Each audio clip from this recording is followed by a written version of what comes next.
रोज़ा सिर्फ भूखे प्यासे रहने का नाम नहीं है, बल्कि आँख, कान, नाक, इन तमाम चीज़ों का भी रोज़ा होता है। इन तमाम चीज़ों को गैर शरई हरकतों सकनात से बाज़ रखना चाहिए। इसलिए हालत रोज़ा में हर छोटे बड़े गुनाहों से बचना ज़रूरी है। कि अल्लाह के हबीब ने इरशाद फरमाया कि चाँद देखकर रोज़ा रखो और चाँद देखकर ईद करो। तो जो भी लोग सऊदी से जो इंडिया आते हैं तो उन पर ज़रूरी है कि यहाँ के हिसाब से वो रोज़ा रखे और जब वो चाँद देख ले तो ईद करे। शरीयत इस्लामिया की तरफ से ये छूट है कि पहले वो इफ़्तार करे, और हुक्म भी यही है हदीस मुबारका से कि पहले इफ़्तार करे उसके बाद नमाज़ पढ़े। इसलिए कि जब इंसान अगर इफ़्तार नहीं करेगा तो उसका दिल खाने की तरफ माइल रहेगा और उसको सही तरीके से वो इबादत नहीं कर सकेगा।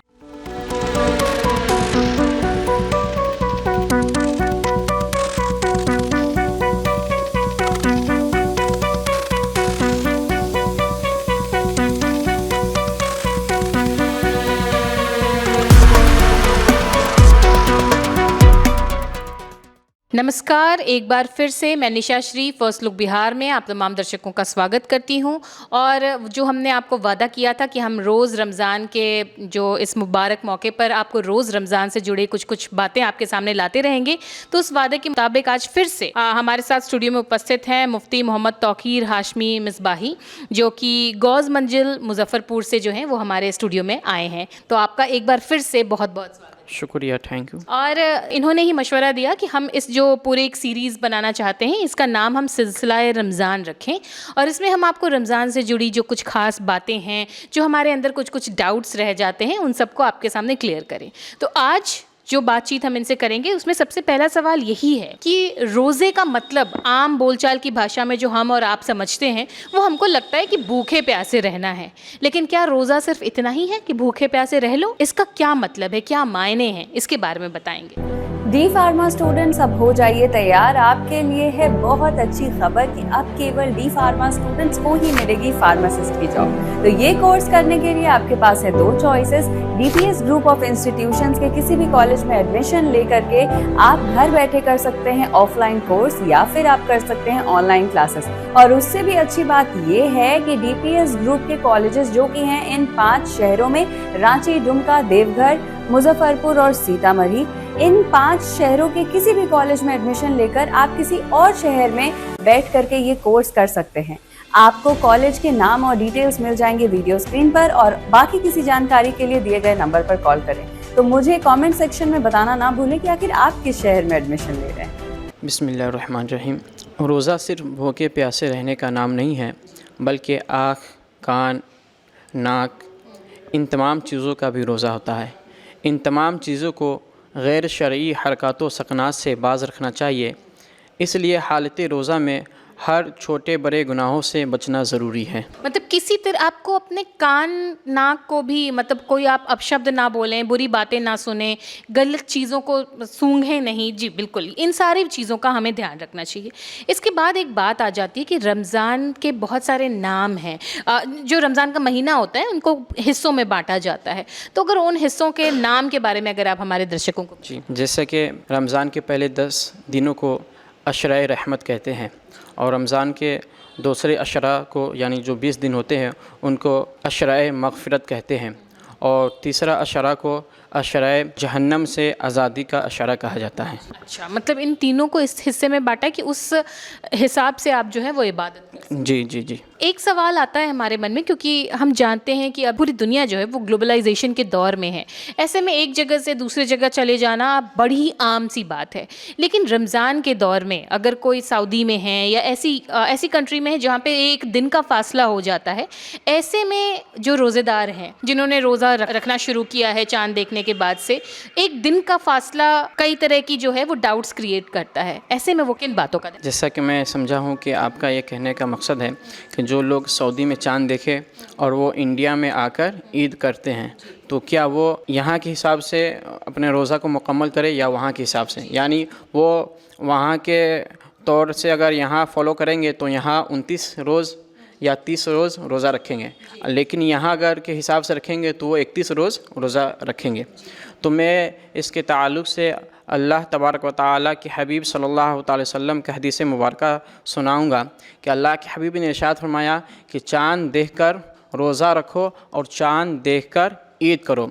तो जो भी लोग सऊदी से जो इंडिया आते हैं तो उन पर ज़रूरी है कि यहाँ के हिसाब से वो रोज़ा रखे और जब वो चाँद देख ले तो ईद करे। ये नहीं कि वो हाँ ज़मीन का वैल्यू दिया जाए। मतलब जिस ज़मीन पे हैं उस ज़मीन के हिसाब से आप गिनती के हिसाब से रोज़ा रखेंगे और फिर ईद मनाएंगे। फिर एक सवाल आ जाता है हमारा, जैसे ये रोज़ाना की बात हो जाती है कि कई बार होता है कि जो छोटे बच्चे हैं या घर में जो लड़कियां हैं जो जिनको भूख ज़्यादा लगती है या बच्चे हैं, तो वो क्या होता है कि सुबह की अजान के वक्त तक भी खाते रह जाते हैं क्योंकि उनको लगता है इसके बाद तो फिर नहीं खाना है। उनको फिर ऐसे में आप क्या सलाह दें? देखिए, जो सहरी का जो ताल्लुक़ है वो सुबह सादिक तक है और अज़ान जो होती है, अज़ान का मकसद ये ऐलान नमाज है, ये नमाज के लिए अज़ान दी जाती है, लेकिन सहरी का जो वक्त है वो सुबह सादिक तक है। तो जो लोग इस तरीके से जो काम अंजाम देते हैं उनको चाहिए अज़ान होने से पहले ही अपने तमाम ज़रूरियात से फ़ारिग हो जाए और खाना पीना बंद कर दे। ठीक है, ये तो सुबह की बात हुई। ये सुबह तो फिर भी चलो हम कंट्रोल कर लेंगे, थोड़ा समझाएंगे तो समझ जाएंगे, लेकिन फिर शाम की चुनौती आती है क्योंकि आप जान रहे हैं सब लोग अब जो है वो दफ्तर जाने वाले हो गए हैं, ऑफिस में रहते हैं, शाम को कई बार पूरे दिन भर भूखे रहे हैं तो अब उनको नमाज पढ़ने का समय नहीं मिलता है।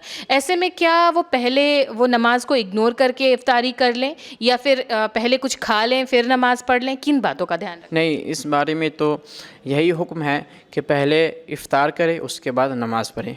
और यही वजह है कि आप जहाँ भी देखेंगे इफ़्तार के लिए 10 मिनट का वक्त दिया जाता है और 10 मिनट के बाद जमात का एहतमाम किया जाता है। ये सहूलियत किस नज़रिए से, मतलब मैं समझ तो रही हूँ लेकिन अगर आप अपनी ज़ुबान में कहें कि आखिर ये सहूलियत क्या सोच करके? ये सहूलियत ये सोच कर दी गई है कि जहाँ इंसान अल्लाह तबारक व तआला का इबादत करता है तो अल्लाह तबारक व तआला यानी शरीयत इस्लामिया की तरफ से ये छूट है कि पहले वो इफ़्तार करे और हुक्म भी यही है हदीस मुबारका से कि पहले इफ़्तार करे उसके बाद नमाज़ पढ़े। इसलिए कि जब इंसान अगर इफ़्तार नहीं करेगा तो उसका दिल खाने की तरफ माइल रहेगा और उसको सही तरीके से वो इबादत नहीं कर सकेगा। फिर कल भी आपने बात बताई थी हमारे सामने में कि किस तरह से जो है जो बीमार लोग हैं या फिर ऐसे लोग जिन लोग नहीं रख सकते किसी वजह से रोज़ा, तो उनको कुछ रुखसती दी गई है। इसके बारे में अगर आप और विस्तार से बता सकें कि जो इस तरह जो किसी भी बीमारी से सफ़र कर रहे हैं, किसी तरह की समस्या है, तो फिर वो उनको क्या क्या रुखसती मिली? जैसे कि अगर कोई हालत सफ़र में है तो अगर वो सुबह सादिक के वक्त हालत सफ़र में है तो वो रोज़ा ना रखे, ये शरीयत इसकी इजाज़त देती है। लेकिन अगर वो सुबह सादिक के बाद यानी फ़जर के बाद वो सफ़र कर रहा है तो उसके लिए ज़रूरी है कि वो रोज़ा रखें और सफ़र भी वही सफ़र जो शरीर सफ़र हो। और फिर ठीक है, जब ये तो आपने बताया कि जो शरीर से उनको समस्या है, लेकिन आज हम देख रहे हैं कि diabetes, blood pressure, kidney failure, इस तरह की बहुत सारी समस्याएं आम हो गई हैं जिसमें कि पूरी तरह से रूटीन जो है वो रोज़े के मुताबिक नहीं होता है।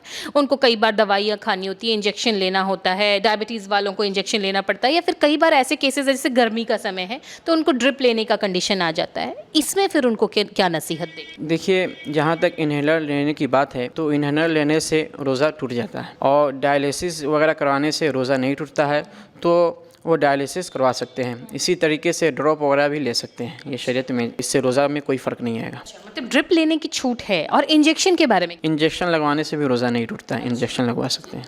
मुंह या नाक से अगर आप कुछ लेते हैं तो उसको कहा माना जाएगा कि ये आपका रोज़ा टूट? जी, हत्तल इम्कान कोशिश करना चाहिए कि कोई भी चीज़ खुद से मुंह में ना ले, क्योंकि अगर जानबूझकर कोई भी चीज़ मुंह के अंदर दाखिल करेगा और वो हल्क के नीचे उतर जाए तो रोज़ा टूट जाएगा। तो आज के लिए तो इतनी सारी बातें हुई कि किस तरह से आपने जाना कि अगर आप सऊदी में रह रहे हैं या फिर यहाँ रह रहे हैं, सऊदी जाने का प्लान है, तो ऐसे में अगर आप वहाँ से यहाँ आ रहे हैं, आप जिस ज़मीन पे हैं उस ज़मीन के हिसाब से आप जो है वो रोज़े का नियम जो है वो फॉलो करेंगे, उस हिसाब से ईद मनाएंगे। तो ये सारी बातें आपने कहीं, और मैं चाहूँगी कि आप जो भी कुरान में लिखी कुछ कहानियाँ हैं, ऐसे कुछ घटनाक्रम हैं जिससे कि लोग जो है वो मोटिवेशन मिले, इस तरह की कहानियाँ भी अगले सिलसिले में हमारे साथ साझा करें इंशाल्लाह ज़रूर। तो आज के लिए हम सिलसिला रमज़ान के इस एपिसोड को यहीं पर रोकते हैं और आगे अगले एपिसोड में कुछ कहानियों के साथ और भी अच्छी अच्छी बातों के साथ आपके सामने फिर से हाजिर होंगे।